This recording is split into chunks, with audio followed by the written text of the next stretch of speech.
সংসারের খরচ থেকে আমি কিভাবে হাজার হাজার টাকা জমাই সেটাই আপনাদের সাথে আজকে শেয়ার করব। আসসালামু আলাইকুম, আপনারা সবাই কেমন আছেন? আশা করি ভালো আছেন। আমিও আল্লাহর অশেষ রহমতে ভালো আছি। কাছে বা দূরে, দেশ এবং দেশের বাইরে যে যেখান থেকে আমার ভিডিওটা দেখছেন আপনাদেরকে অসংখ্য ধন্যবাদ। আর ভিডিওটা দেখা শুরুতে একটা লাইক দিয়ে ভিডিওটা দেখা শুরু করবেন। আর যদি ভিডিওর কোনো অংশ ভালো লেগে যায় তাহলে অবশ্যই আমার চ্যানেলটা সাবস্ক্রাইব করে আমার পাশে থাকবেন। সকালবেলায় ব্যালকনি থেকে শুরু করে দিলাম আজকের ভিডিওটা। সকাল এখন 6টা বাজে, তা এসে পড়লাম ব্যালকনির ভিতরে। এখন কিন্তু ভালোই কুয়াশা পড়েছে। ভোরবেলায় উঠেছি কারণ নাস্তা বানাবো, তাই আগে একটু মনে করেন ব্যালকনির সামনে এসে গাছগুলোর সাথে একটু দেখা করে যাচ্ছিলাম। আর বাহিরে এসে দেখছি যে ভালোই কুয়াশা, আর এখন তো ঢাকা শহরে ভালোই ঠান্ডা লাগে, তাই আসলাম। ভালোই লাগছিল, ঠান্ডা ঠান্ডা একটা ওয়েদার। আর এখন কিন্তু ভালো শীত লাগে। এখন মনে করেন যে গ্রামে তো আরও বেশি, ঢাকায় কিন্তু প্রচুরও ঠান্ডা লাগে। ব্যালকনিতে কিন্তু বেশিক্ষণ আমি দাঁড়িয়ে থাকতে পারিনি, কিন্তু প্রচুর পরিমাণে বাতাস হচ্ছিল। আর ঠান্ডার কথা তো আর বলে লাভ নেই, ভালোই শীত করে কিন্তু এখন।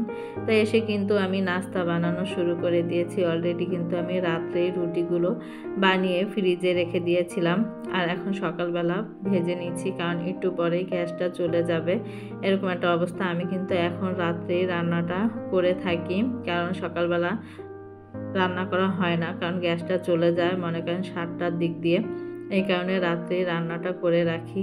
আর শীতের দিনে ভালোই লাগে রাত্রে রান্না করলে, গরমের দিনে একটু খাবারটা খেতে বেশি একটা ভালো লাগে না দুপুরবেলা, কিন্তু শীতের দিনে কিন্তু ভালোই লাগে দুপুরে খাবারটা খেতে। রাত্রে রান্না করলে বোঝা যায় না যে রাত্রে রান্না করেছি।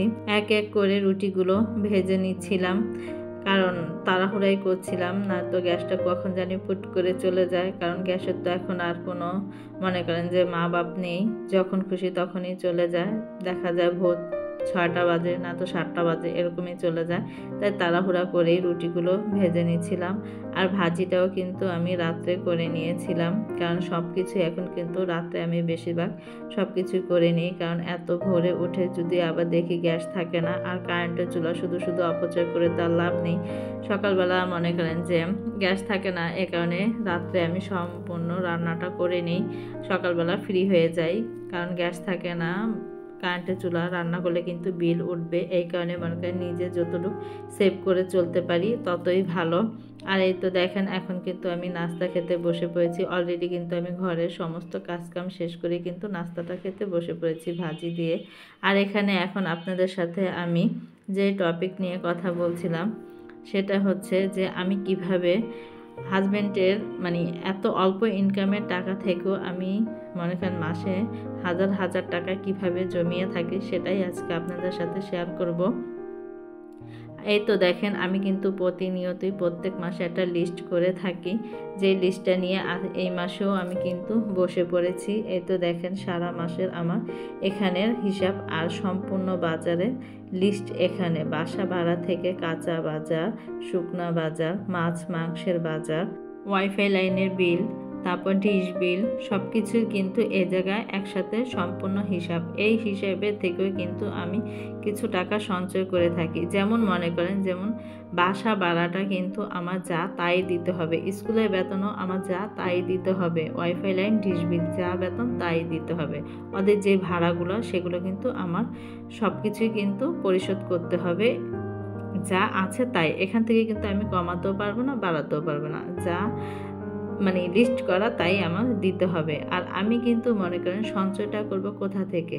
আমি কাঁচা বাজার, শুকনা বাজার এগুলো থেকেই কিন্তু আমি টাকাটা জমিয়ে থাকি। হাজার হাজার টাকা কিভাবে জমাই? আমাকে যেই বেতনটা আদনানের বাবা মাসের খরচ হিসাবে দেয় সেখান থেকে আমি কিন্তু সব সময় 5,000 টাকা করে আমি উঠিয়ে রাখি। এখান থেকে আমার মাঝে মাঝে 2,000 টাকার মতো ভাঙা পড়ে, আর 3,000 টাকার মতো আমার থেকে যায়, কারণ আমি একটু হিসেব করে চলি এই কারণে। আর মনে করেন আমি লিস্টটা এরকমভাবে করি, আমি সব জায়গা থেকে যখনই দেখছি যে না আমি যেটা কিনছি সেটা থেকে আমার কিছু টাকা সেভ হচ্ছে, সেই টাকাটা কিন্তু আমি এক সাইডে রেখে দিই, দেখি মাস শেষে কত থাকে। এভাবে মনে করেন যে আমি দেখেছি যে আমার প্রায় 2 থেকে 3 হাজার টাকা আমার হাতে কিন্তু থেকে যায়।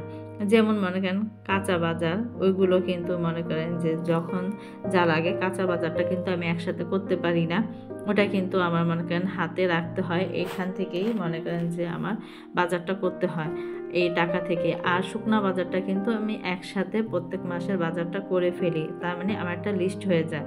আমি মনে করেন যদি 1 কেজি 2 কেজি করে কিছু কিনি, তাহলে কিন্তু আমার সেই পরের মাসে কিন্তু আমার তেমন কিনতে হয় না, অর্ধেক মাস চলে যায়। সেখান থেকে কিন্তু আমার কিছু টাকা সেভ হয়। 1 মাসে যদি আমি একটু বেশি কিনি, 1 মাসে মনে করেন তারপরের মাসও কিন্তু আমার সুন্দর অর্ধেক মাসটা চলে যায়, তাহলে ওখানে আমার কিছু টাকা সেভ হয়। মাছ মাংসের কথা, ওটাও কিন্তু আমার মনে করেন মাছ মাংস আমার একসাথে আমি কিনে রাখতে পারি না, কারণ একসাথে কিনে রাখলে এত ভালো লাগে না। কারণ মাছটা যখন ফ্রিজে রাখি তখন মাছটা তত ভালো লাগে না, টাটকাই ভালো লাগে। আর মাছ মাংসের বাজারটা কিন্তু আমার সপ্তাহে সপ্তাহে করতে হয়।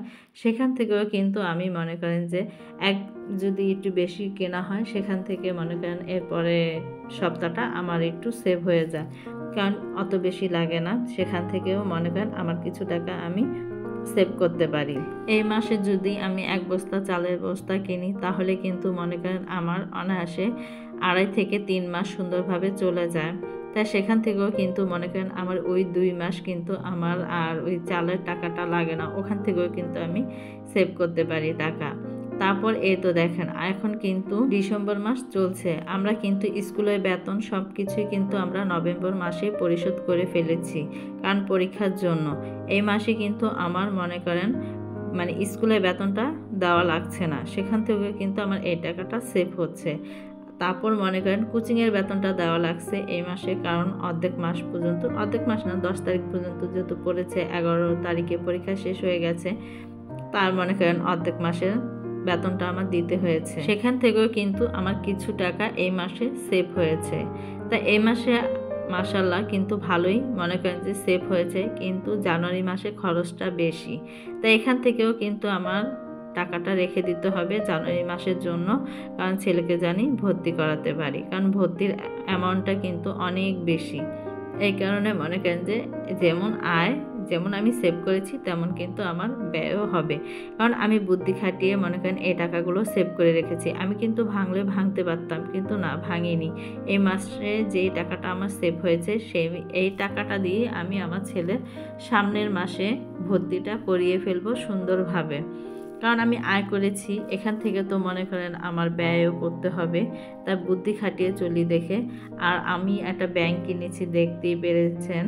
ওখানে কিন্তু ওই ব্যাংকটায় আমি যখন যা পারি তখন তাই রাখি।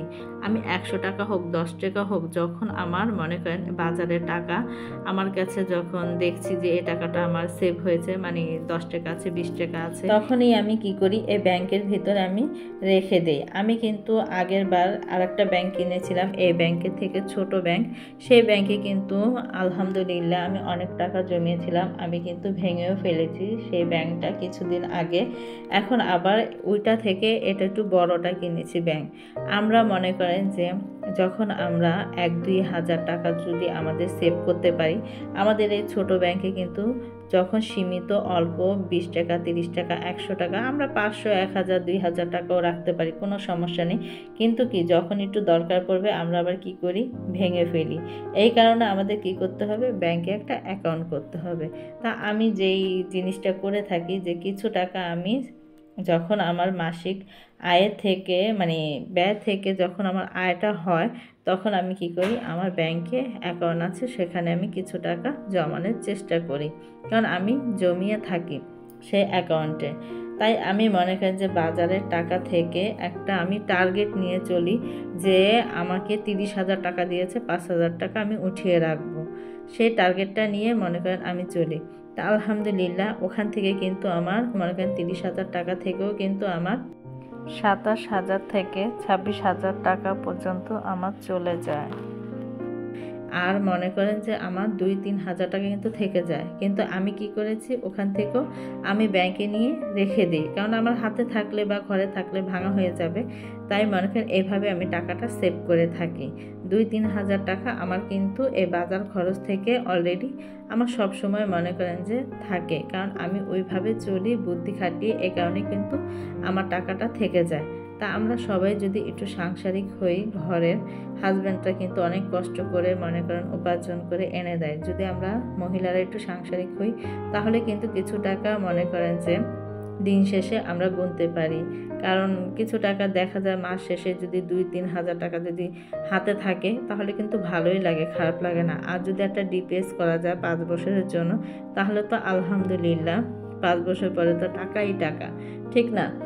তাই আমি কিন্তু এভাবে করে থাকি। আমার হাজব্যান্ড আমাকে যা দেয় সেখান থেকে সংসারের সমস্ত খরচ শেষ করে আমি কিন্তু 2-3 হাজার টাকা রাখতে পারি, আলহামদুলিল্লাহ। দেখেন অনেক কথাই বলে ফেললাম। আদনানের বাবা আসছে অফিস থেকে আর 10 কেজি মনে করেন আটা নিয়ে আসছে, কারণ আমাদের আটা রুটিটা বেশি খাওয়া পড়ে। আর আটা দিয়ে কিন্তু মনে করেন বিকালে হালকা পাতলা নাস্তাও বানিয়ে থাকি, কিন্তু রুটিটা আমাদের ঘরে প্রতিনিয়তই খাওয়া পড়ে। এই কারণে কিন্তু 10 কেজি আটা 1 মাসে আমাদের এনাফ চলে যায়। আমি এই মাসে কিন্তু চালের বস্তাও এনেছি, ওটা কিন্তু আমার অনায়াসে মনে করেন যে 2-2.5 মাস আমার সুন্দর হয়ে যায়। আদনানের আব্বু অফিস থেকে আসার সময় সন্ধ্যার নাস্তা নিয়ে এসেছে, নান রুটি আর তান্দুরি চিকেন নিয়ে আসছে, খুবই মজা। আর সন্ধ্যার সময় এমন একটা নাস্তা হলে কিন্তু আলহামদুলিল্লাহ খুব সুন্দর জমে যায়। আদনানের আব্বু আবার দেখেন সসটা দিয়ে পুরাটা মাখিয়ে নিচ্ছিল।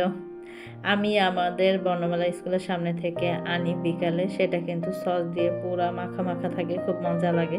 এটাও ভালো লেগেছে কিন্তু একটু সসের পরিমাণটা কম, তাই আদনানের আব্বু একটু মাখিয়ে নিল। আর সবাই দেখেন মজা করেই খাচ্ছিলাম, আর সবাই একসাথে খেতে কিন্তু ভালোই লাগে। ভিডিওটা আর বড় করব না। সবাই ভালো থাকবেন, সুস্থ থাকবেন, আমাদের জন্য দোয়া করবেন। আমরাও আপনাদের জন্য দোয়া করি। আল্লাহ হাফেজ।